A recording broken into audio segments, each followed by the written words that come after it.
It turned out to be a confusing day in New York, one of mixed messages from and images of the U.S. president-elect.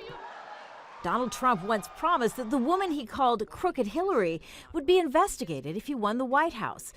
I am going to instruct my Attorney General to get a special prosecutor to look into your situation.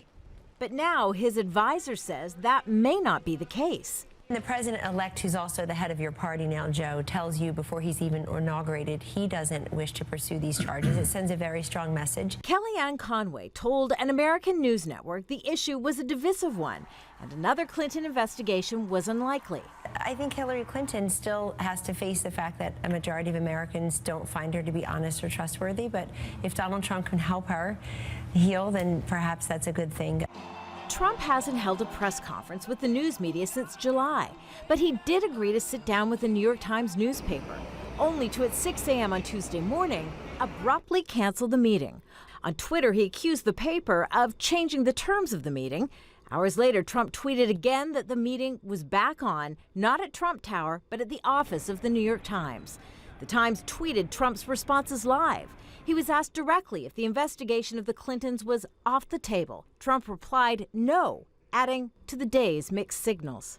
Fascists, we will shut you down!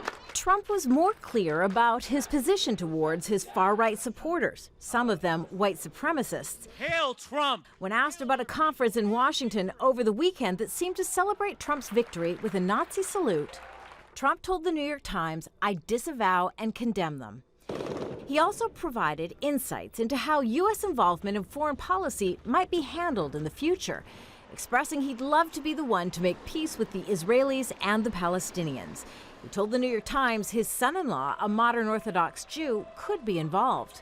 But the only thing consistent about Trump's message on Tuesday, perhaps, was its inconsistency. He accused the New York Times early in the day of covering him inaccurately and with a nasty tone. But by the end of his meeting, he was praising it, calling it an American jewel. Kimberly Helkett, Al Jazeera, Washington.